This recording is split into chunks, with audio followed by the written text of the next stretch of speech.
Welcome to my training on creating inclusive teams, organizations, high-performing inclusive teams and organizations. I'm Dr. Kathy Obear with the Center for Transformation and Change, where we skill up leaders, change agents, employees to spark transformational change, where they're trying to create more equitable, inclusive, socially just organizations. Now, it depends what your organization can handle. They may not handle social justice, but that's where we are grounded, and that's the work that we do to really help folks create environments where everybody can be a full participant, be their full selves, interrupt microaggressions, interpersonal aggressions, policies, practices that undermine your goals. Today, I'm sharing the tools I wish I had 35 years ago when I worked inside an organization. I was a new manager.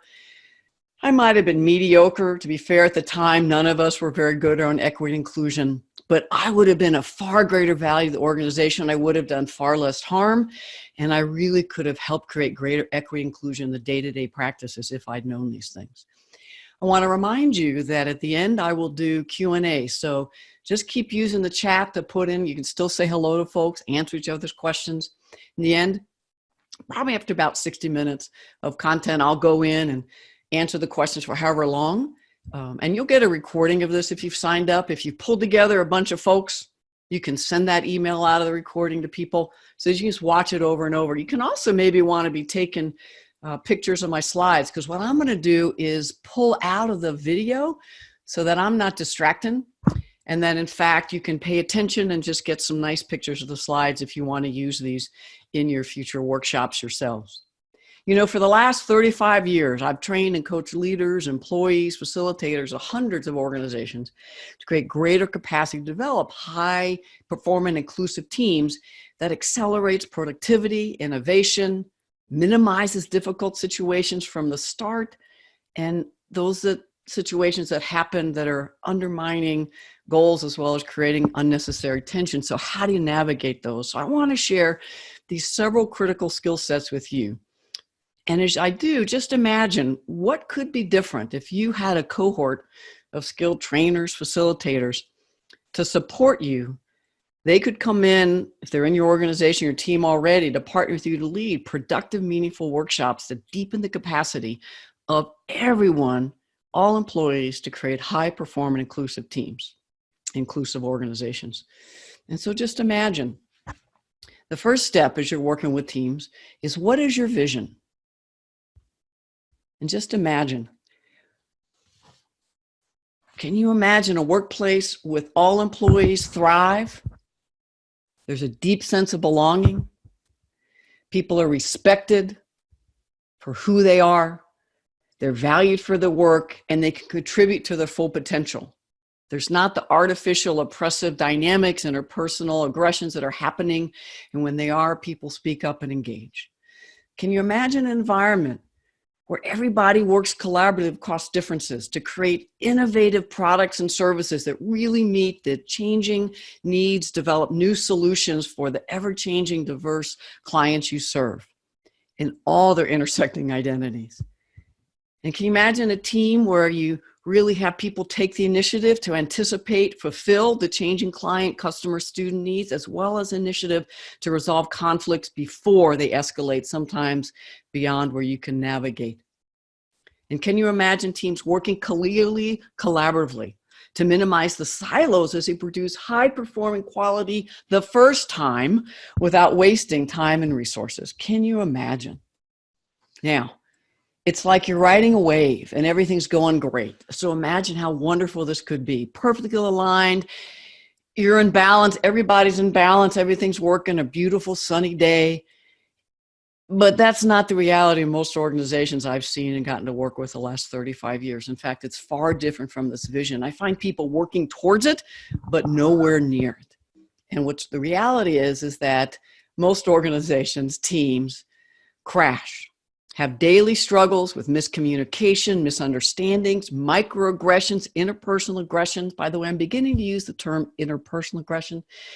For several years, younger folk, particularly folk of color, have been asking me to, even though it's the common term, they've been asking me to take a look at it. And finally, about a month ago, I finally heard and took it in. And they said it's actually a microaggression to use the term. because most folks in their privileged identities think it is dismissive, even though the term by Dr. Daryl Sue and Dr. Charles Pierce was created around interpersonal, and that's what it means. They're like, most folks do not value that and just think it's about small things that aren't that important. So I'm starting to call them interpersonal aggressions, using both terms. You crash because you got increased tension, unproductive conflict. I remember all kinds of finger pointing, and unfortunately I can still fall into those blame games, gossip, projects and services that miss the mark because we're so focused on whose fault it was, whose blame instead of me. Are these dynamics happening in your organization? There's some employees, maybe even you dread coming to work. You're counting the hours, the minutes until people can leave. They leave and you can get work done, or they're thinking, I just want to get out of here. And some folks leave, they're still physically there, but they emotionally aren't really present. They're not motivated, engaged. They might be doing the bare minimum to get by. Too many organizations, you got employees that are just plain tired, if not exhausted, burned out. Any of these sound familiar? People running on empty. You've got top talent leaving through that revolving door, and the current workforce does not reflect the group memberships of the clients you currently are serving, and particularly those you want to attract and really have. Much less, leaders are facing increasing demands internally and externally to finally get a demographic diversity of the workforce that truly reflects the customers, and particularly among leaders. Many organizations I work with, yes, have done a increasingly, though not great job, by race, by sex assigned at first. Some people still call it gender. First generation to college, educational background, possibly immigration status, gender identity. So they're doing a better job of having our current workforce in the first 2, 3, maybe 4 levels reflect our employees and the folks we're trying to serve. But at those top leadership, still so homogeneous demographically, but more important, homogeneous in their thinking. You don't have people of different backgrounds who have the courage and skill to speak up, disagree often. Because you can have folks who are white and incredibly good around dismantling racism. You can have folks heterosexual who are challenging homophobia, heterosexism, folks that identify as male that are noticing misogyny, sexism, sexual violence, and just naming sexual harassment. So you can have folks in privileged identities, but often people that get hired at those levels are hired in a very narrow way to keep the status quo going. So we have to have far greater cultural competence, all levels of the organization. Now, many leaders say they're stuck. They've tried everything they know or they're willing to do and have little clue what else to do. And they're wondering, what else can I do? What now? High-performing inclusive teams don't just happen. And while I'm focusing on teams here, everything we're talking about can be institutionalized through either an inclusion change team, inclusion facilitators, and some accountability with managers and supervisors. So all teams are held accountable for creating greater high inclusion. You develop the internal capacity to do that. That is a critical step for moving towards inclusive organizations. You need systemic change, of course, but until we get that middle manager and supervisor with these skills and accountable for shifting, most organizational strategies and efforts fizzle when the next fad comes along. So we have to have intentional, persistent planning, training, leadership intervention, all to develop and maintain to make sure the structures are in place and we're holding people accountable. Now, every once in a while, by the way, these are not my usual graphics. Dr. Pamela Graglia does phenomenal graphics work. So if you're looking for someone, just email me. I'd love to connect you. Works in equity inclusion work. Anyway, so did you ever go to a circus and wonder how that person there and other people that do this keep all those plates up there and spinning and nothing falls off? Now, that's the vision of an inclusive, high-performing team. it's just like leading a team or a larger organization. We can't take our eyes off the vision, the goals, the individual people, the group dynamics, which is where things usually get undermined, and then the changing customer needs. But it's exhausting to run up and down, try to keep them going. But if we don't, they're going to fall and shatter, sometimes beyond repair. So today I want to talk about 4 critical skills, competencies that I think are essential for leaders, managers, supervisors, change agents, for developing inclusive, high-performing teams. And they're skills that can be taught and reinforced, continuously improved, if you've got the internal infrastructure of managers and supervisors that can share these on their teams, or colleagues who can come in and help facilitate with the capacity to train and upskill everyone. And so whether you're a leader, supervisor, inclusion facilitator, or you want to use this webinar in the future for your team to just slow down and have the conversations, feel free. But clearly, we all have to get the infrastructure of these folks, particularly modeling, teaching, and reinforcing the skills I'm going to talk about. So the 4 sets I want to talk about is, how do you form an inclusive, productive team from the start, or refresh the team's effectiveness at team meetings or mini retreat this time of year? As 2020 has started, I actually feel a little lighter. I'm believing more change and transformations happening in organizations, communities, and will happen nationally, if not internationally. And so using the beginning of a calendar year in most organizations in the US and North America, we start a calendar year now. So we're getting more sun. Use it as a time to refresh and restart. Having a mini retreat could be critical. So I'm going to share some of those tools. The second set of skills is, so no matter how great you create an inclusive team, theoretically, proactively, you're still going to have some unproductive behaviors of some team members that are going to undermine group effectiveness. So what do you do in those critical moments of interpersonal aggressions, microaggressions?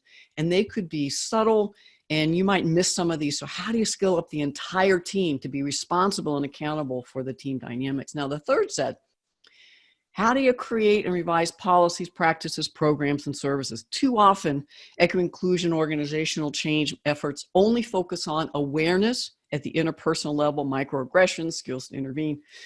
I think to have an inclusive, high-performing team, you have to skill up everyone to look at practices, policies, programs, services, your culture, your climate, and again, have them all responsible for doing their part, whether in team meetings or the task forces, or they're just sitting talking to somebody, got a new idea, to use an equity inclusion lens, full breadth of differences as they're analyzing the current and revising those, or creating brand new ones. And then the final set of skills I want to talk about is, what do you do when you've got people doing lots more equity inclusion work? Because they could think in the beginning it's exhausting. But the truth is, if you get people doing this work, it really saves time, energy in the long term, much less helps you achieve your organizational goals. But people can burn out in the process and get passion fatigue. So the final set of skills, what can you do if you start to notice that? So the first set of skills, how do you form an inclusive team from the start to refresh? The first step is, what does an inclusive, high-performing team mean to you? And so you personally, your group, but I'd also ground it in the organization, because what you've got to do is have a compass, because a team could think what it is for them, but you really have to think about, how do you get more effective, clear, consistent understanding? What do we mean? But what does the organization say success looks like? So really clarify your destination, and then use this as a compass to keep moving. And so it's critical you ground them in organizational values, vision, mission, strategic plan, where the organization wants you to be, where the team wants to go. Have to do that vision, and then you can begin to look at the current state. What's the current climate, culture, policies, and practices? But before you do that, I think it's critical that you get the team to celebrate progress, celebrate strengths. And so whether you have a retreat, a team meeting, you have to talk about how far we come energetically, so you have that foundation upon which people can say how far we need to go. And so what I do is get people into partners and then talk about, given our last 6 to 12 months, at the individual level and at our team level. What are 3 to 5 individual efforts that have helped us achieve goals and 3 to 5 collective efforts that have helped us achieve goals? So notice it's the individual and group. In other workshops, you've heard me talk about trifocals. We have to train people to skills at the individual, group, and organizational level. So you can even do it here and have people share what they've appreciated, what they've noticed. You're really building the strengths and you're creating a learning culture of appreciation. And then after you do some of that, then you start with the success, the positives, and then move how we can improve. So you want to do how far we've come and how far we need to go. So to have the team engage in authentic conversation about where are we now, how close are we to the current state, to our vision. Now, your team may not be ready to have these authentic conversations, and so you might need to do some other team building first. But it's really helpful to get them to get very clear about what do we do well and where are we that we need some more work. And so I've developed some continuums. This is where you definitely may want to be taking some shots. So have them think about how effectively do we do planning and decision making, really listen to each other, consider each other's ideas, and do it so we're serving the full breadth of differences. How well do we collaborate?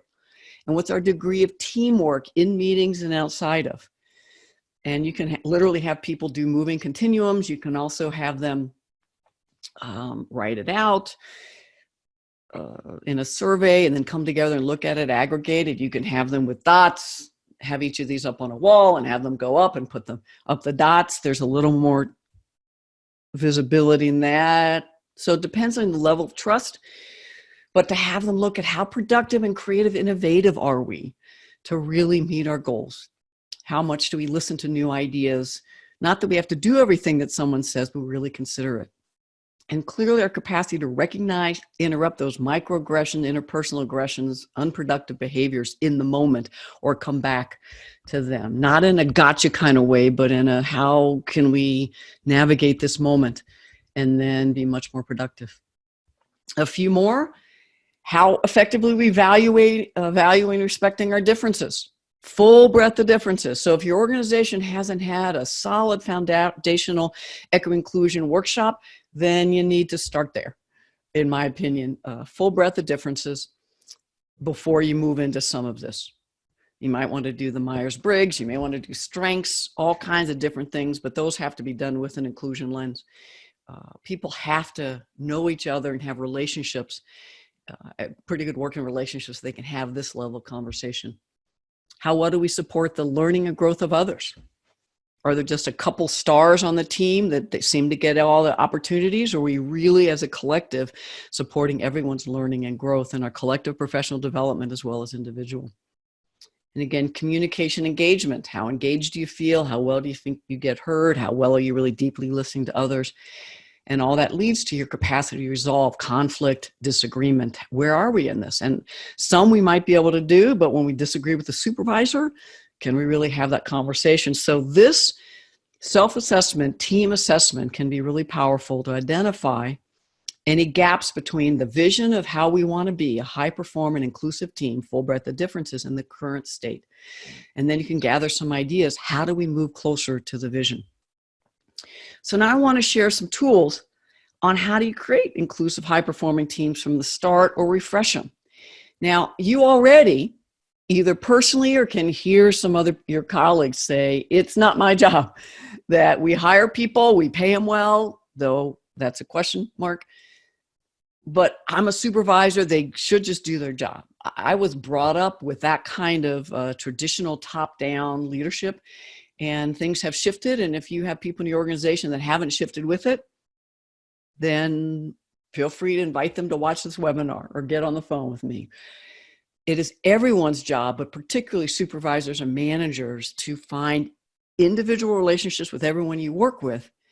And as Brene Brown has said, leaders must either invest a reasonable amount of time attending to fears and feelings, or they'll squander an unreasonable amount of time trying to manage ineffective, unproductive behavior. Everything I'm suggesting today are proactive as well as in the moment tools that in the long run will be helpful to you to move forward and it does involve addressing the whole person, interpersonal relationships, dynamics, which, as I was brought up, feelings, emotions, relationships was nothing about. It was just task and get the job done, and then punishment if you don't. So most organizations today have begun to shift in pockets, but the culture and climate of organizations are mostly very traditional, dominant culture. So the tools that I'll be offering can be helpful as you plan and be proactive to minimize problems, unproductive dynamics before they undermine team effectiveness. But remember,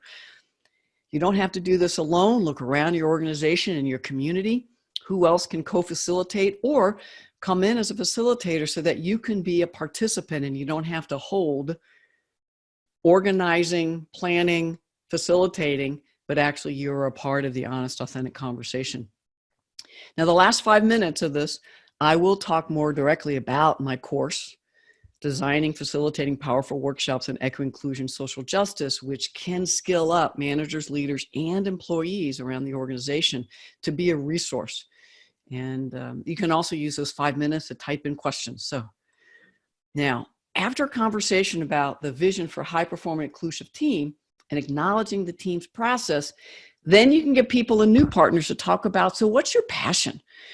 Why do you personally want to accelerate the persistent success of the full range of us in this team or organization, create greater inclusion?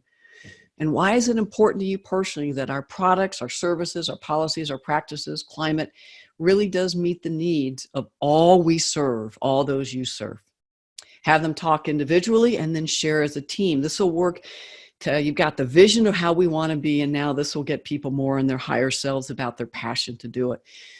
You also want to do this because there might be several of your employees that are naysayers or like they're not on board yet. And so having their peers talk about it could be some of the energy and push that could get people maybe off the fence in the direction they need to do if they're going to be assets to the organization. The next step is to proactively minimize unproductive team behaviors and have the team members collectively co-create and revise your engagement skills. Now, you might already have a list that you use, the organization may have one, but the purpose is to identify how we've been working, how inclusive, high performing, and then do we need a new set, a revised set of agreements so that we increase teamwork, collaborative effort, productivity, and minimize microaggressions. So that's the intent of this. Now, most team members tell me that their supervisor just came in and handed out a list. That's not at all the way that I teach. What I want people to do is have people find a new partner, because even though people have worked together, they may not have done the depth of conversation recently to build relationships in that container within which conflict and disagreement can be held. So find a new partner. And most teams add new people. So every time you add a new person, you've got to do a whole new group of team building. So I'd start with, think about a highly inclusive, highly effective team. And what did people do? Specific behaviors that had you believe you were valued and respected and really contributed to everybody's creativity, productivity, teamwork. Talk about that in pairs and then debrief. And you may even want to collect some of that up.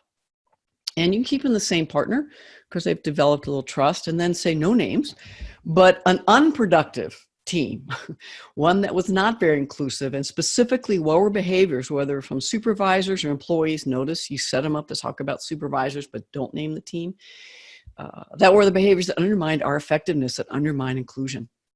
And then discuss those. Both of these conversations in pairs and large group can then help the team begin to identify ways that will increase team effectiveness for everyone and highlight behaviors they want to avoid. It also has the group set the expectation and raising the bar of how we want to engage each other, again, for those folks whose behavior is not very effective. And then you want to ask the team to create and maintain, to do this, the best working environment so we can provide great customer service, meaningful productivity, inclusive, supportive workspace. What kind of engagement agreements do we want and do we need? And so these are the lists that I've been using recently. I've revised them since last summer. And you can actually hand something like this out, so you can take a click of this. I think there's some on here that are pretty unique if you're not used to my work. For instance, number 14, recognizing your hot buttons and triggers. Share if you feel triggered if you want. That's an incredible skill set that most teams and leaders don't have. to be able to not freeze frame people, but to let people learn and grow. And we will not be finished, but we're going to keep going. So, and there are others that I think are relatively new to my work. And so you ask people, which ones have we engaged in, or we have officially agreed to work within, and which sound new, and what others do you want to add, and really discuss and negotiate these. Now, some people find it useful in teams to actually start with a couple other activities. And so, especially if you have a larger team, even if you have like 10, you can break people into smaller groups of 4 to 5 and have them discuss and chart, brainstorm behaviors that foster teamwork inclusion. So they've talked about those 2 questions, inclusive time, not inclusive time. And then they get into small groups, list, and then behaviors that cross a line. I don't define that. I just have them say, what behaviors. So that way they literally are coming up with this, and you're not having to necessarily facilitate it. And then you might have, depending on the size of your group, have them go look at other team members' lists, and you can pop it up on the wall. It's a stations activity. And then you can move to, so how can we work together and pay attention to this? And you can look at my list of guidelines, a list you've started before, plus mine, and just have people and say in meetings and one-on-one, how can we engage and what can we agree to? And so whatever you all come up with, keep them visible, keep them live on agendas, on walls, so that you revisit them probably 3-4 times a year in mini retreats. How well we doing? What could we do differently? So these are all proactive, but even with good, consistent team building, I've done this team building with organizations, and they have me come back because they're like, but we still have difficult dynamics and tough conversations we don't know how to navigate. So even with that, there are still behaviors that cross a line. And so the entire team needs skill and development. What do you do when your behavior or the team members' behaviors you work with undermine group's progress? And so proactively, how can you increase the capacity of all team members to pay attention, notice group dynamics with an inclusion lens, meaning full breadth of differences, privileged and marginalized? And so the first question for you to ask yourself and everybody is, do all of the members of our team feel valued, respected, included, and how would we know? And then you can remind them or teach them the skill, which I call panning, pay attention now. LCY Cross Associates is where I first realized it's not enough to notice behavior, because I learned counseling courses, my doctoral work in group dynamics, to watch group dynamics and ones that seem to help us communicate and ones that undermine. But it wasn't until LCY Cross Associates that I learned, there are patterns by group membership on who gets interrupted. And so I had to use a group lens. And the other skill I had to learn is to be able to describe what I saw, not the story I made up. You were rude. You were obnoxious. Hypothetically, I'm sure I've never said that. You were sexist. Instead, to describe the facts of what I saw. I noticed in this meeting, the first 5 people to talk are people that identify and present as male. And 2 women have tried to get in, and they were talked over by men. Did anyone else notice these? So with that lens, the same dynamic I see around race, I could keep going, hierarchical level. The skill to train people and practice, how do you name dynamics without judgment, interpretation, or assumption, and then notice the patterns, because we need to notice and interrupt anytime there's a unproductive dynamic in the moment, but especially if there's a pattern, and to name them. Now, even though I named them, quote just the facts, there's still going to be resistance because there's fragility from people in their privileged identities, and sometimes corresponding marginal identities. Folks are like, oh, she didn't mean it. Oh, he didn't mean it. No, they're a good person. So all these tools and skills to help people first to recognize what are some of those unproductive dynamics. Now in workshops, I usually use about, I have a list of about 40. I think it's maybe 20 of these, but people could brainstorm. Here are the tools and skills you need to be looking for. Who's talking? Who's not talking? Who's quiet? How do people react nonverbally when people are talking? Really watching whose ideas get considered by group membership. It's mostly people in their privileged identities, particularly if they have several. And who's plop? It's usually somebody with a key marginalized identity, or again, intersecting. Whose ideas get discounted, dismissed? Who interrupts others? Who gets interrupted? Who never gets interrupted? And I love this one. Who do people look at when they are talking? And when others are talking, who are people looking at, or nonverbals? and then who gets credited for ideas.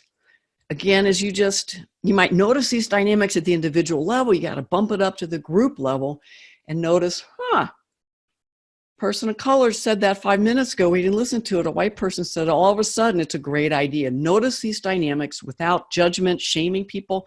You just notice it. And then if you have a list like this, then in each meeting, you can rotate who's the process observer. So if you have a group of 5, just have one person maybe, but if you have a group of 10 or more, 2 people to be watching group dynamics and working with the team leader to notice and interrupt. True story, I was working with a leadership team, 18 to 20 people across a couple different group memberships for sure. We're in a place where they really noticed their common unproductive dynamics were undermining their productivity. And so they had me come in and we did a whole day. And what they said was, we got a few dominating airtime, a few are quiet, not contributing, some are talking over, others interrupting, and we're having a debating style of conflict.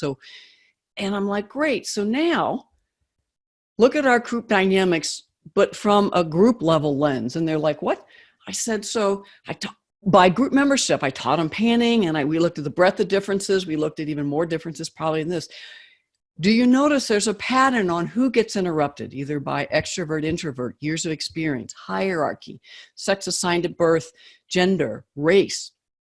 And so they're like, ooh, all of those plus years of experience. And so we talked about, and then particularly we talked about the impact on innovation, engagement, creativity. And so during our day, we worked with a wide variety of tools. And what they decided was they'd have a process observer in each meeting, because what they noticed is this competing, debating style had a real gender cut to it. And so they were really conscious. It had someone identifies male and someone identifies female. At that time, they had no one that identified as trans, gender nonconforming. So each meeting, they had folks in the privileged and marginalized identity. They also paid attention to group membership by race to make sure.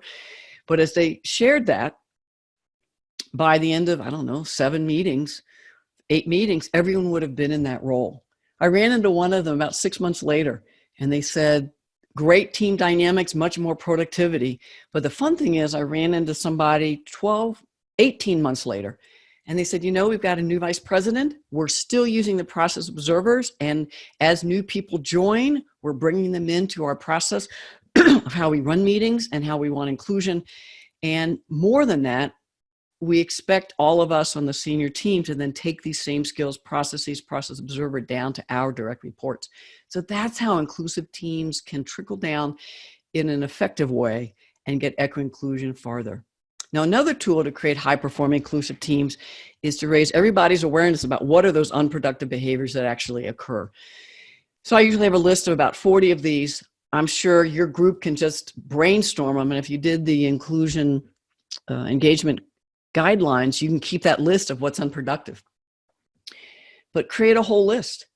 And as I go through these, which sound familiar, inappropriate comments, jokes, belittling comments, side conversations, huge trigger for me. You can also have people say, which are your hot buttons? People who dominate, snide, sarcastic comments that are really, especially going after someone.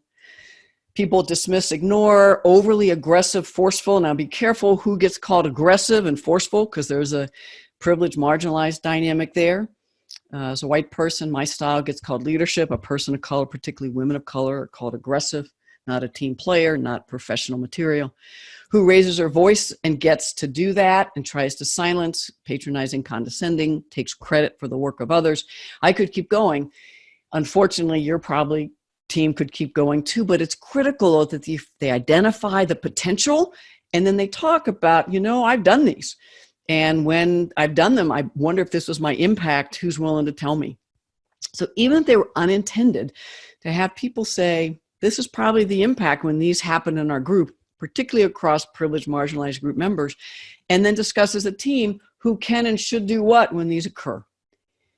Now, I love this line. Great leaders don't tell you what to do. They show you how it's done. So leaders, supervisors, facilitators, team members, everybody has to model these new effective ways to interrupt unproductive behaviors, empower, skill up everybody so that it's everyone's responsibility. So we all have a toolkit.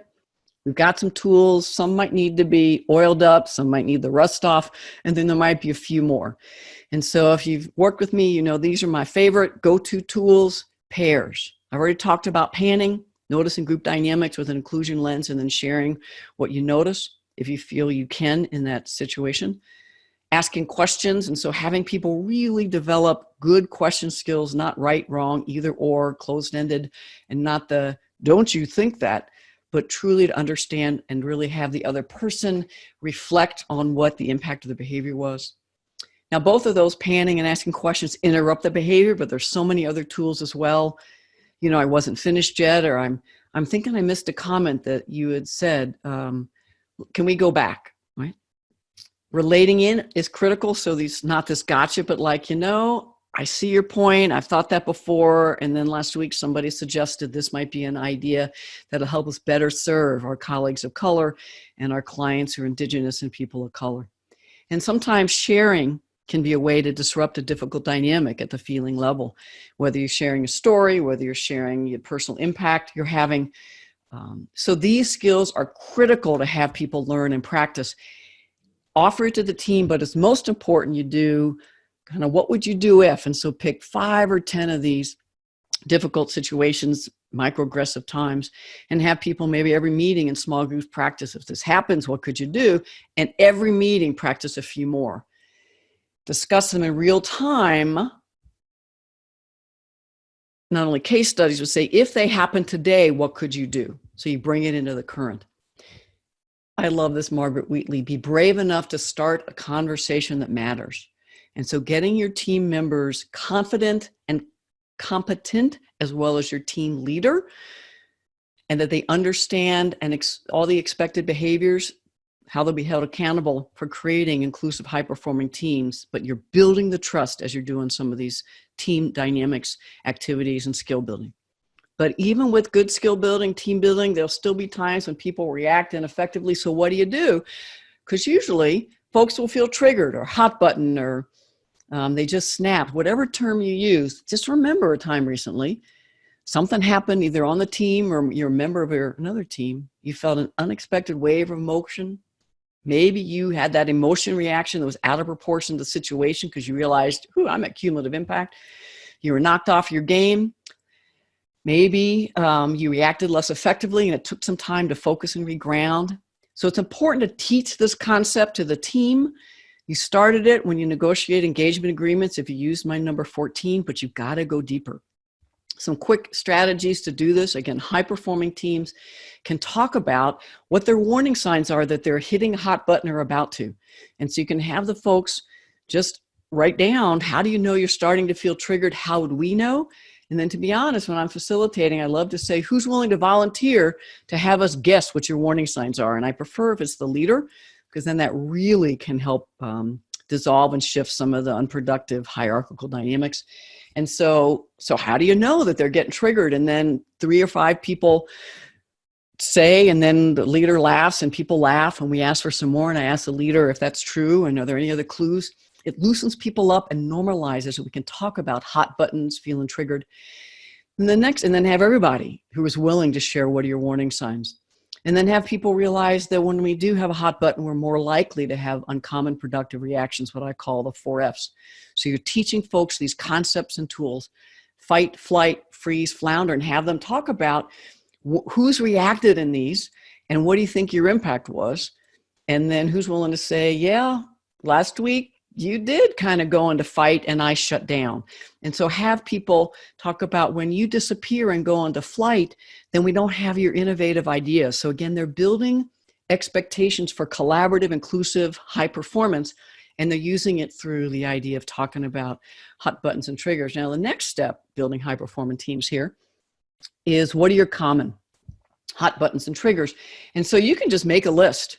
Have people brainstorm. A lot of my materials that are free online, I have a list of maybe 50, 55. But you can just have people in small groups share one of their hot buttons. And if it's a no reaction, mild, medium, or high, and then think by group membership who increases or decreases their reaction.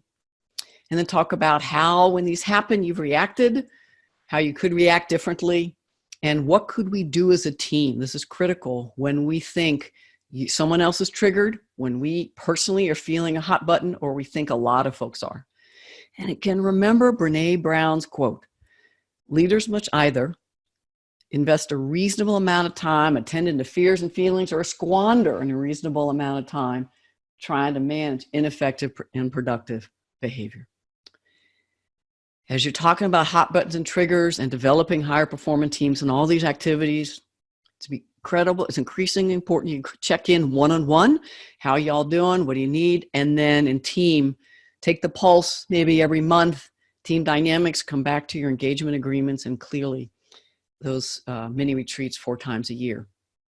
Now, the third key skill I want to talk about is how do you create revised policies, practices, programs, and services to really better meet the needs, exceed the expectations of your increasingly diverse client, customer, student base. Now, early in my career, I was never trained how to do that. I was like, ooh, that was a fun program I like to do. I did it somewhere else. I learned about it at a conference, and I'm like, that'll work. And sometimes I did, sometimes they didn't. I did not have a group level race lens or even a strategic organizational change lens as I was doing professional development or programming for the organization or the community. And now I train others to analyze policies, practices, programs, services with inclusion lens. And while your inclusion change teams, your top leaders clearly need these tools, I like folks in all kinds of first level, frontline organizational positions to have these tools. Plus any task force, cross organizational project team, and clearly in every lessons learned meeting to have these conversations. And so it could be as simple as, if you're planning ahead, do we have the full breadth of people we need at the table to have this conversation, make this decision? Have we seriously considered the input? Because you can have demographic differences, but you may not have input from a larger constituents, because just because you have someone who identifies as X does not mean, when I was growing up in my 20s, I didn't have much awareness around homophobia, heterosexism, early 20s. And so I may have been, quote, demographic diversity. And even I didn't have much idea of how sexism, misogyny is embedded into everything. And so I was in the room, but I didn't have the competence. So we have to seriously consider the input, full range of stakeholders, ask, could unconscious attitudes, assumptions be impacting how we're making decisions or why we think this is a good idea? If we move in this direction, what's the impact by group membership, particularly privileged, marginalized groups? Does it advantage? Most decisions usually advantage privileged. Now, folks in privileged identities will see many changes that have true equity feel like it's a disadvantage. It's often just that we're getting fair, equitable access instead of over advantage. But to really ask by group membership, are there barriers, obstacles being set up? Is anybody disadvantaged by group membership? And how can we make this process program more inclusive? Put literally these questions at the bottom of every single agenda as reminders, and make sure your process observers, team leader, no decision gets very far until we're asking these questions with the full breadth of differences. Now, this is a list, but it's only about half the list that I use now in my workshops. I have now, I think, 36 different group identities in my group identity cards, which I have printed off, and we use them as we're building understanding of each other and equity inclusion work, and then analyzing policies and practices. Literally have people go through 36 different categories of difference to see whose needs are getting met, who we're forgetting. Now, you want to explore both the intent, but you've got to mostly focus on the impact of decisions. And so let me just tell you a quick story. True story, it was a Wednesday afternoon. A manager had been in one of my sessions, and later they told me this story, that they were so excited they went back and realized that, they had to get a 2-page summary to their vice president about a new process Friday morning, 9 a.m. in the meeting. But they hadn't asked their full group, just a few people from their leadership team. So, I'm off site tomorrow visiting our different clients. So I know I'll get input, much more inclusive perspective, better decision-making, inclusive. What I'll do is I'll have a 7:30 a.m. Friday morning meeting, mandatory. So I'll send out the email, I'll give it to somebody, they'll send it out tomorrow morning, have to come together to discuss, and then we will do a half hour, 45 minutes, and I can edit and then get it to my meeting. Reasonable intent, right? So as you're analyzing what's the reasonable intent, but then by group membership, whose needs will get met, but by group membership, unintentional barriers and who could face obstacle and possibly retribution. if they don't show up. So again, full breadth of differences. So even in that story, just take a moment. Who, by group membership, extra hurdles and would get consequences. So again, our decisions may make sense to us and our group memberships. That's how we usually make decisions, but we have to have a full breadth and anticipate the impact. And again, some folks might want to be in resistance on this, but we have to get that magnifying glass to really analyze that closely and train and empower all team members to speak up, to look at every policy, practice, service, program with an inclusion lens and practice this in your team meetings so that it becomes second nature. Fourth skill set, take a deep breath. What can you do if team members are beginning to burn out around the edges or in medium or high passion fatigue burnout? And it's critical we don't overlook this leadership responsibility. Too many leaders I hear, particularly who've been around a while and or have many privileged identities, the system is set up for us. And so we don't burn out to the same level, in my opinion. And so it's like, it's not our job. People need to take care of themselves. We pay them pretty well. But I believe self-care and team care is a critical business issue. So are people burning the midnight oil, overly focused on FaceTime, talking about how they're moving as fast as they can? They're juggling a lot of activities. They keep adding things to the plate without taking some off that are no longer priorities. And they are over-focusing, talking about how busy I am. And that's the criteria for if you are successful and a high performer, as opposed to what needs to shift to become how we're working together, the quality of our productivity, working relationships, and more importantly, how connected is what I'm doing to strategic priorities and getting meaningful results. We have to shift what we are valuing people and to get them the support and structures. Too often self-care is only focused at the interpersonal level. We need to realize there's a group level to it by group membership, as I mentioned earlier, who seems to be doing 2 and 3 jobs in one paycheck because they're also doing work to dismantle racism or sexism or classism or disability oppression or anti-Semitism, anti-Islamic in the organization, and who at the systems level have policies and practices that help them not have burnout, whereas the climate and the culture and the practices actually contribute to why some folks individually and by group membership. So it's an individual, group, and an organizational effort. So I like to ask teams and the leaders to talk about, so 0 to 10, how much you need self-care, team care right now? It can be a great icebreaker for people in one-on-one to have the conversation, then talk honestly in a team, because people cannot pour from an empty cup. We have to take care of ourselves and each other, because if we're burning the candle at both ends, there's consequences in our personal lives, our health, the quality of our work. And so to help everyone realize that team care and self-care are a business issue. So other activities you can do as you're building people up, the skill set and awareness and concept to have team and self-care critical. You can have them talk about their warning signs at the beginning to feel stressed, tired, burnout. And it may be similar to triggered warning signs that we talked about earlier, because when we're tired, stressed, we trigger more easily. And there's still some additional ones. In my own life, people that I know and love, who know and love me, start to worry about me and tell me I'm working too much, or I start to get sick more often, or I miss deadlines, or I'm afraid I'm gonna, and then I get more forgetful. So there are so many other warning signs that are individual that you can get people to talk with. The handouts in any of my workshops you come to or webinars you've been in, there's a lot of handouts on my website. There are a lot of free handouts. I also think it's critical you ask people to look at their full lives and ask them, how satisfied are you? Now, this is not something I would do in a team meeting. You might introduce it here, but because you have a supervisory, accountability, performance management relationship, this feels like it crosses a line for me. You can do it in workshops for the entire organization.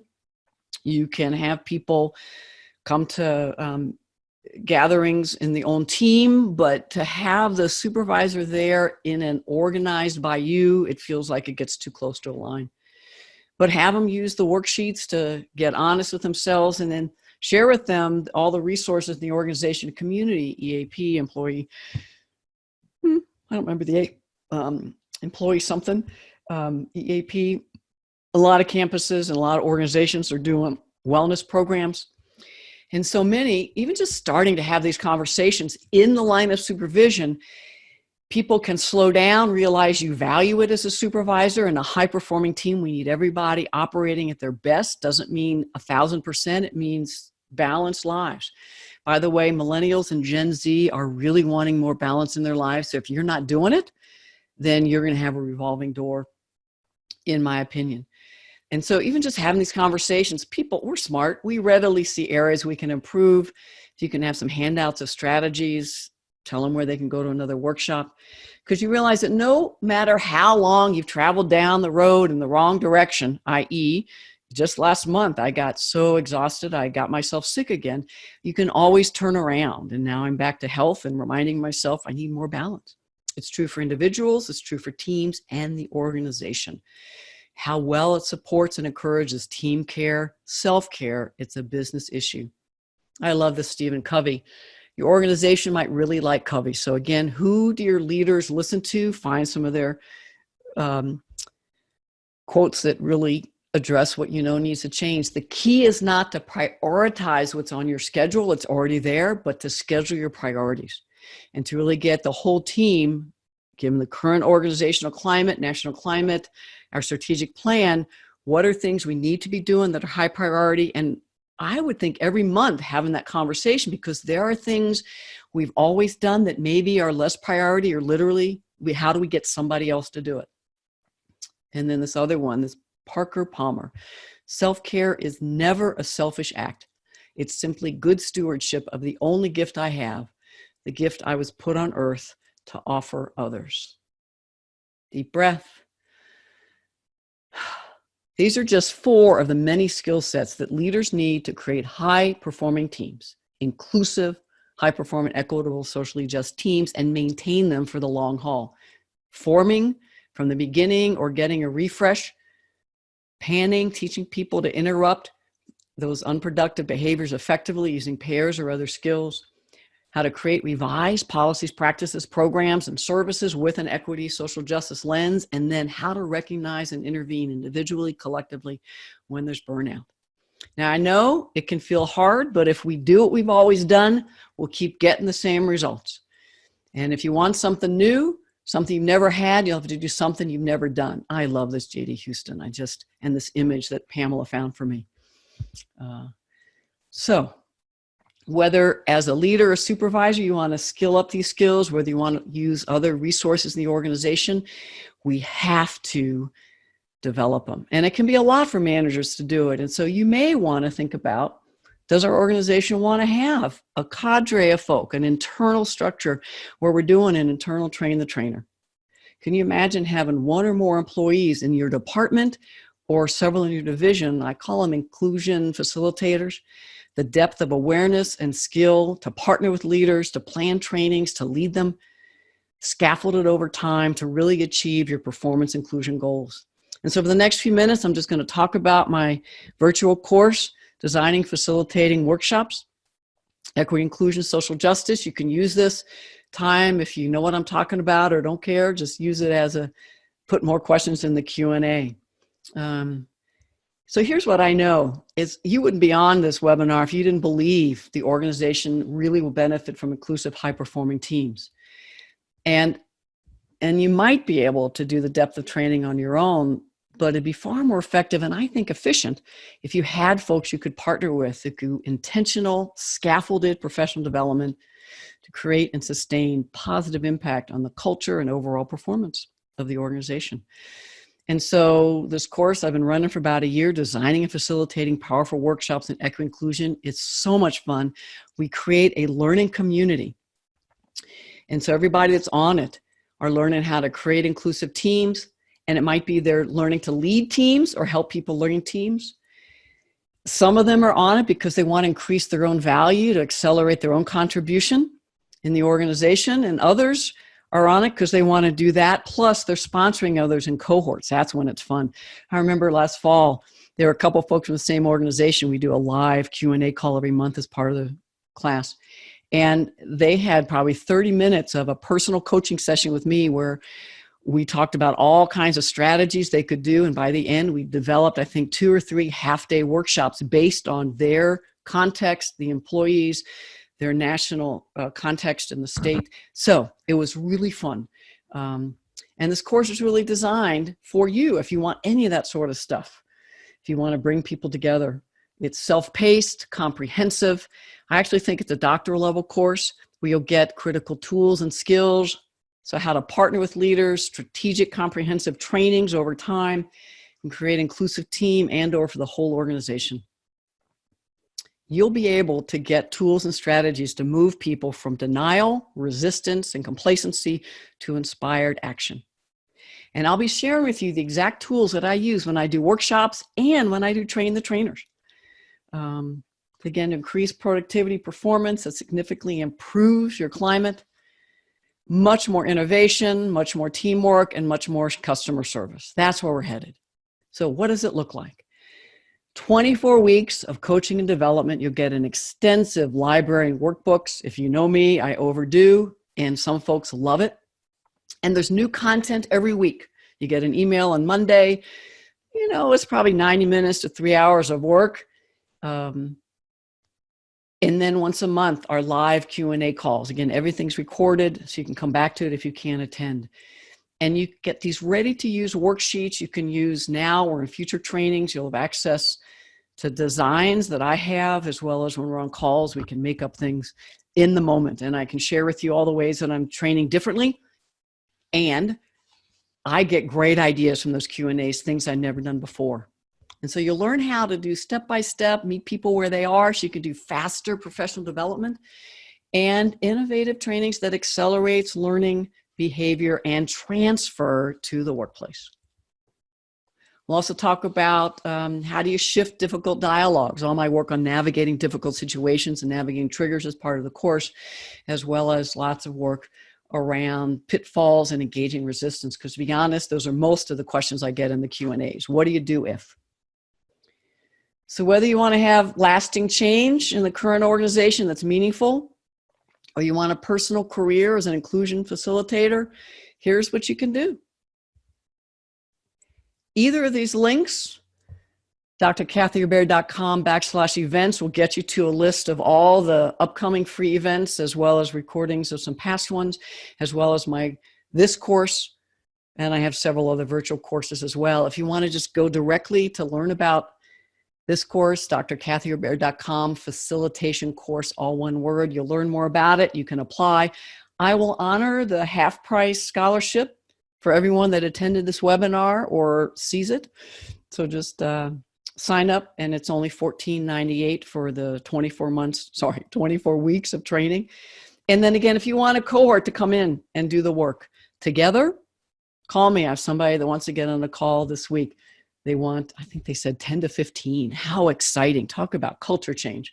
So get on the phone and we can talk about a discounted price. I hope that you have found these 4 skill sets a refresher, and maybe you got a couple more ideas to implement as you work to build inclusive, high-performing teams. Thank you for joining me. What I want to do now is just hop on to Q&A, and I'm going to get back on video and then just see what kind of questions you had. Will somebody help me out? They said employee assistance program. Thank you so much. I don't know if y'all are finding that as you're talking and training or leading meetings, I just get these blips. And so somebody else asked about neurodiversity. I just read a great article, might have been Inside Higher Education, Chronicle Higher Education, and actually it might have been Harvard Business Review, actually, about neurodiversity. If you're not familiar with that term or the critical need to have the full breadth of issues of ways people learn, engage, communicate. So I want to make sure that neurodiversity is a part of it. I don't have that one on I'm going to write that one down. It finally took me about a year of people saying to me mental health dynamics, which is different or broader than neurodiversity. What I find is people, and I may be misspeaking because I know this much, people who identify on the spectrum of autism, in other ways, how people engage maybe outside of community norms. And so if folks are willing to talk honestly about, when I show up at meetings, I think more out loud, or I might say things and it may land on you that I'm being judgmental, so I'm really in territory I don't understand, but there might be folks in HR, community folks that can help. I have colleagues that are on the spectrum, and they are more clear, direct, and name things in ways without necessarily noticing the group dynamics that I could think, oh, they're being sexist or racist. And while that also could be true, how they communicate needs to also be a part of the conversation. Okay, we had a great question come in around self-care. Did I hear you say it's better in a group meeting or individual talks? So I want to be clear that because you have a supervisory relationship and it's within a context of performance management, that self-care can be something I'd rather have people do in workshops. But then as a leader, I think it's critical that you say things like, it's incredibly important to me that you have the energy and focus and able to think clearly so that we can work collectively on the job to serve the folks we're here to serve. And that we create an environment where everybody, high productivity and good inclusion. So to do that individually, we have to have good self-care and we have to have team care. And so next week in the meeting, I'd like to talk about what are some ways we're doing pretty good team care. Are there things as a team, me as a supervisor, the organization, which actually undermines what I'm saying is critical for us to have high performing inclusive teams? And next week, I also I'm gonna send you the hands out ahead of time, but I'd love to have some conversation about how we're doing collectively, maybe individually, and maybe we each can share what are some of the ways we are showing up effective in self-care and what our ideas are of better team care. So it's a hybrid. What I want to avoid is the conversation for supervisors, team or individual, to ask questions like, so I've noticed you're kind of burning out, and so let's talk about your self-care. That, I could be wrong, but that feels like it's a little outside of what's safe in a supervisor relationship, because I might get honest and say, actually, I'm going through a tough time, or this is going on, and then 2 weeks later, it's used in my performance appraisal. So that's the fine line I'm trying to walk. When I'm in teams and I'm leading, I like to talk about self-care and community care, but I'm no longer in an organization where I have performance management. I cannot hire colleagues to work in consulting organizational change work. So I guess it is something similar, but it's not quite the same. Most organizations say they want an inclusive, high-performing workshop where people can be their best, and that includes self-care. But when someone asks to be able to have flex time, that's not a top leader or top manager, or someone asks for different kinds of flexibility around travel or parental child care, family care, that's when the rubber hits the road. And that's when you realize, you say it, it's actually written, but we haven't really looked at our policies and practices. So if you're in an organization like I'm just describing, which is I think most in the US and probably around the world, having the inclusion change team, in addition to their work on race and sex assigned at birth and disability oppression, et cetera, gender inclusion, gender identity inclusion, to look at self-care, work-life balance with an inclusion lens, and look at your policies and practices, because what happens is they might have good policies and practices, but how they get interpreted and enforced at the manager, supervisor, and team level is where the differential impact happens, often for folks in one or more marginalized intersecting identities. So thanks for a great question. Any other questions or comments?